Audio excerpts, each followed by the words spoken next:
పాకిస్తాన్లోని ఉగ్ర స్థావరాల లక్ష్యంగా భారత్ చేపట్టిన ఆపరేషన్ సింధూర్తో దాయతి దేశం తీవ్రంగా నష్టపోయినట్లు తెలుస్తోంది.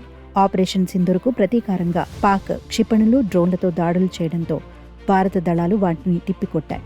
ఈ క్రమంలోనే పాకిస్తాన్ ఆర్థిక పరిస్థితి దారుణంగా పడిపోయింది. ఎంతలా అంటే ప్రస్తుతం పాకిస్తాన్లో ఇంధన కొరత భారీగా పెరిగింది. దీంతో ఇస్లామాబాద్లో 48 గంటల పాటు పెట్రోల్ బంకులకు బంద్ ప్రకటించారు.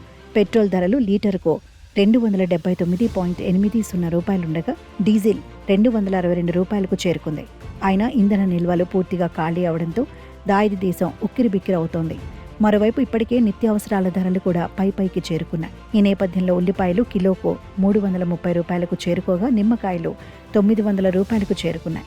ఈ క్రమంలోనే కిలో చికెన్ ధర 600కు చేరింది. డజన్ కోడిగుడ్ల రేటు మన దగ్గర 70 రూపాయలు ఉండగా అక్కడ మాత్రం 300కు చేరుకుందని పలు నివేదికలు కూడా వెల్లడించాయి.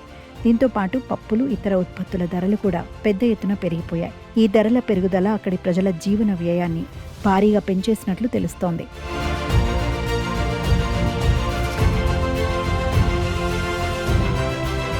మరోవైపు సింధు జలాల ఒప్పందం అమలును భారత్ నిలిపివేయడంతో పాకిస్తాన్ వ్యవసాయం, జల విద్యుత్ ఉత్పత్తి భారీగా పడిపోయింది. ఈ క్రమంలోనే వ్యవసాయ ఉత్పత్తి తగ్గి ఆహార కొరత, ధరల పెరుగుదల తప్పనిసరిగా మారిందని పలు నివేదికలు వెల్లడించాయి. ఈ చర్య వల్ల పాకిస్తాన్లో నీటి కొరత, వ్యవసాయ సమస్యలు పెరిగాయి. ఆర్థిక వ్యవస్థ బలహీనత మరింత తీవ్రమైంది. ఇరు దేశాల మధ్య ఉన్న అట్టారీ వాఘా సరిహద్దు ద్వారా 2023-24లో $470 మిలియన్ వస్తువుల వాణిజ్యాన్ని నిర్వహించారు. కానీ ఇప్పుడు దీనిని భారత్ ఆపివేసింది. ఈ నిషేధం వల్ల ఔషధాలు, పండ్లు, కూరగాయలు, ఇతర అవసరమైన వస్తువుల కొరత మరింత పెరిగింది.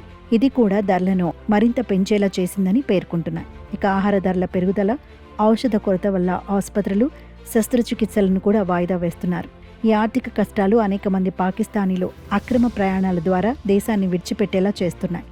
వస్తువుల కొరత, నిరుద్యోగం, ద్రవ్యోల్బణం ముప్పు ఈ అస్తవ్యస్త దేశాన్ని మరింత గందరగోళంలోకి నెట్టుతున్నాయి. ఈ క్రమంలో భారత్తో సంబంధాలు ఇలాగే కొనసాగితే మాత్రం ఆర్థిక నష్టాలు మరింత పెరిగి దేశం నుంచి అనేక మంది వలస వెళ్లే ఛాన్స్ ఉందని ఆర్థిక నిపుణులు చెబుతున్నారు.